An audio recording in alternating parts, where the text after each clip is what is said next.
嗨，大家好。刚刚开车外出回来啊，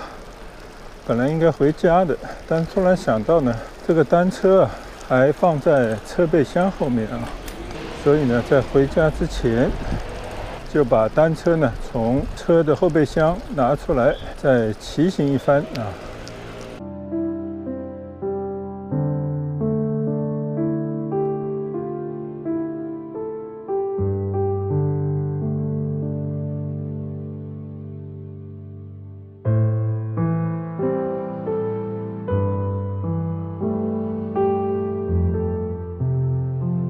生命在于运动啊，这是一句老话了，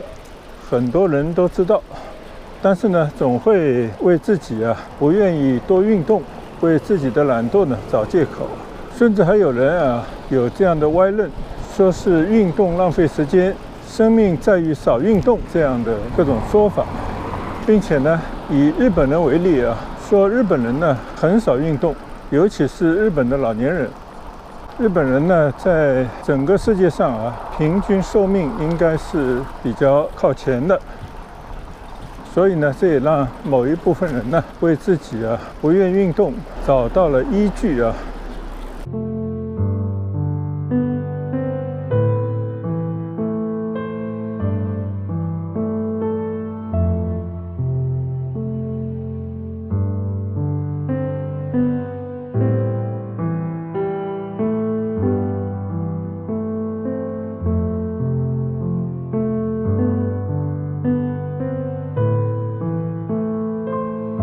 确实从各方面的报道来看呢，也根据我常年跟我以前的那些日本病人打交道来看，确实日本人远远没有像欧美这样的人士崇尚体育运动。很多上点年纪的日本人，我说的是那些步入中年晋升无望，但是呢，日本的这种就职的体系基本上都是铁饭碗，又可以保他们一直工作到退休。所以呢，人生的后半程对于很多日本的中层企业的中层员工来讲其实就是熬到退休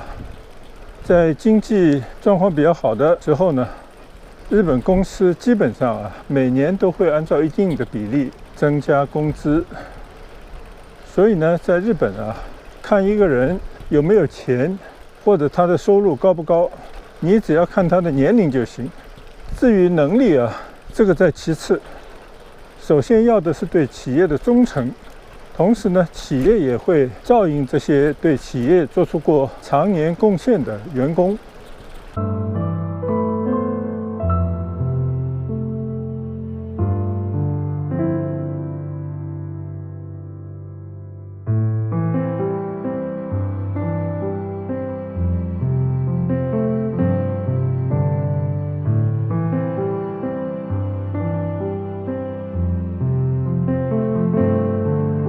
所以呢，大学毕业22、23岁进入一家公司工作，经过了15、16年、20来年的努力都不用爬，熬都能够熬到一个中层的位置。然后呢，每年就坐等企业不断的增加工资。过了这个10几20年以后呢，基本上在社会上面来讲，这些人的收入呢，都会被人家高看一等。再加上呢，日本有名的加班的制度，使得在自己的工资之外呢，总会有一些额外的加班费的收入。这部分的费用在日本基本上都是天经地义由自己来支配使用。虽然自己的每个月的工资呢，大部分按照惯例都是上交给太太来持家。所以你如果要问一个日本的中年人，他的上班的乐趣在哪里，那可能就是因为他能够通过他的加班或者说一些其他的奖金来维持他下班以后，当然也包括节假日可以进行社交的酒资，参加各种活动的费用对那些不爱社交的人呢，大概就是参与一些比较斯文的赌博，比方说赌马、赌狗、赌快速的游艇等等吧。这些呢都是日本男人啊，尤其中年男人的生活的一种写照。那只有一小部分啊，知名公司的高层，他们的休闲方式啊，可能稍稍与众不同，可能就是以周末啊去到某一个高尔夫球场，把自己晒得黝黑作为一种炫耀，或者呢感到一种满足。但是确实在日本的街上啊，或者说在居民区的周围，很少有像欧美那样的遍布的自行车道和跑步道。自行车对于一个日本人来讲啊，也就仅仅限于学生们呢用于上学路上的工具，太太们呢更是一个买菜啊每天必须要使用的交通工具，而工作的男人呢几乎无一例外啊都是通过挤公共交通，尤其是地铁上下班。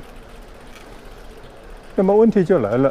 为什么平时极少运动的日本人，他们照样能够保持他们的体质，而且呢在长寿方面啊照样领先世界绝大部分的国家呢？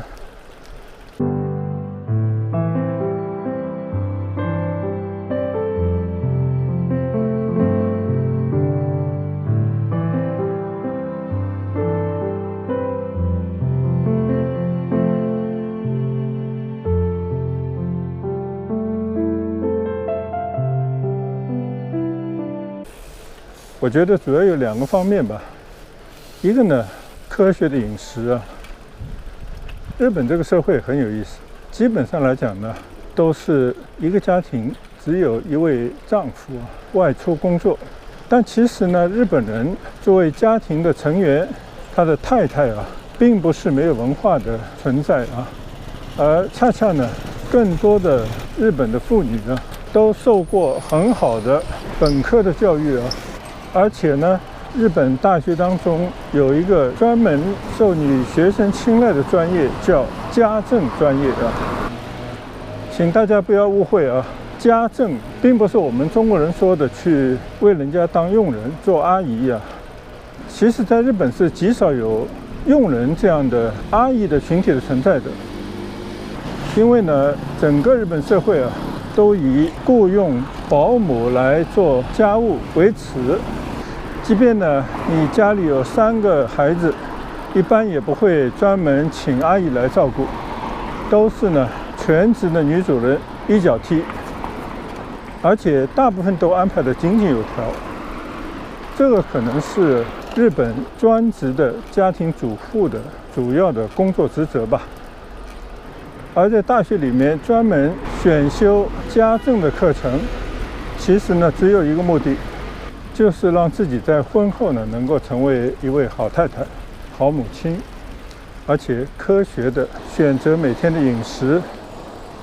计算全家人每天需要的营养，还有科学的搭配啊。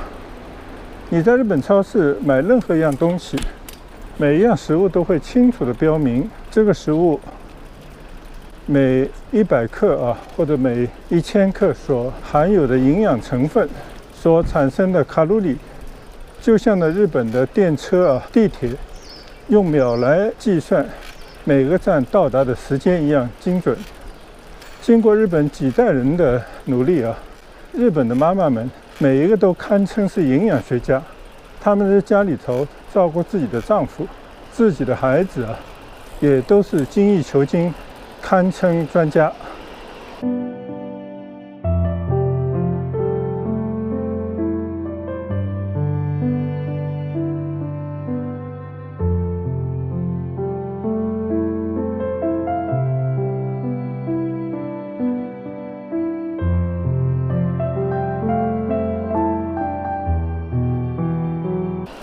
所以呢，在日本很少有营养过剩的人。我看过一篇文章啊，就是说西方社会的时尚，那日本呢也属于西方国家之一啊。在日本，你在职场里面啊，能够给人家一种感官上的好印象，就是不论男女，你都不能有肚腩，你的体重都不能超重，整体感觉呢，身体健康啊，能够支持紧张、充满压力的工作。而欧美啊，尤其是美国那边呢，在职场上注重的形象呢，往往不是体现在身体上，更多的呢是体现在一口整齐洁白的牙齿上。所以呢，就有日本人的腰围、欧美人的牙齿来作为东西方同处于西方生活体系啊，但是呢，在时尚方面啊，却有不同的标准。那么由此可见呢，日本男人在他们的太太的健康管理之下，再加上呢，他们对饮食往往是从营养成分入手，所以在日本你极少看见有暴饮暴食的人，而且他们认为呢，多食其实不仅是浪费，更是对自己身体的一种伤害啊。所以呢，就从源头上避免了日本整个人群啊，很少出现三高和其他的基础性的疾病。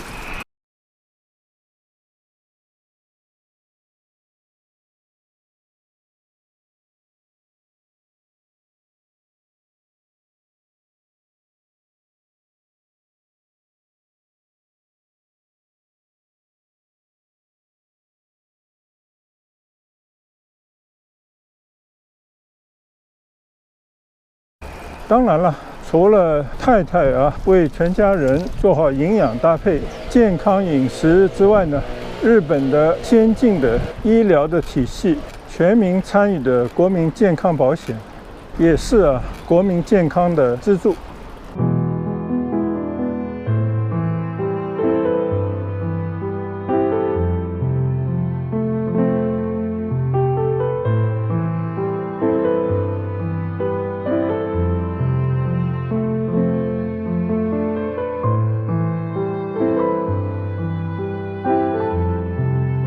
除了营养和医疗之外呢，还有一个对于日本男人特别重要的一点是，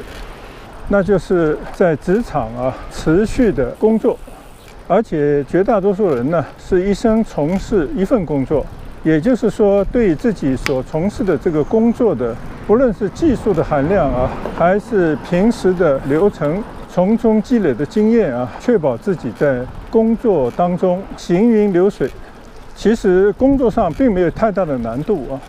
也就是经常会有些加班。至于加班呢，其实也是员工跟老板之间的心照不宣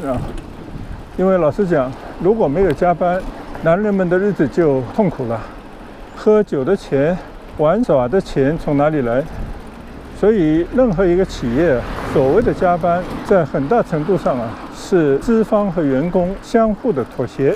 变相的多发一些工资和奖金，以加班费的形式呢，来给大家增加一些收入使得大家呢有更多的下班以后的乐趣。那么在这样的年复一年、日复一日的劳动当中，这种节奏的劳动呢，就替代了体育锻炼。也就是说每天8小时上班以外，可能还要加班几个小时。其实呢，真的是没有更多的自主的锻炼的时间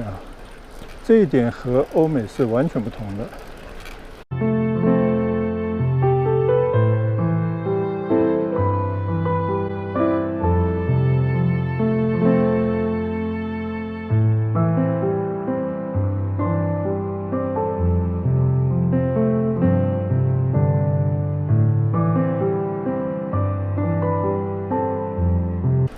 在欧美上过班的人都知道下班钟声一响，或者一到下班的点，管你什么重要的电话，基本上没有人管。下班以后呢，老板也不可以给员工通过邮件来安排工作。那么也就是说，下班以后所有的时间都是归个人所有，所以他们有更多的时间和精力，通过呢某种体育锻炼，并且呢养成一种习惯，使得自己的身体在这样的锻炼过程中体质更强，从而呢达成更好的健康程度和生活的活力。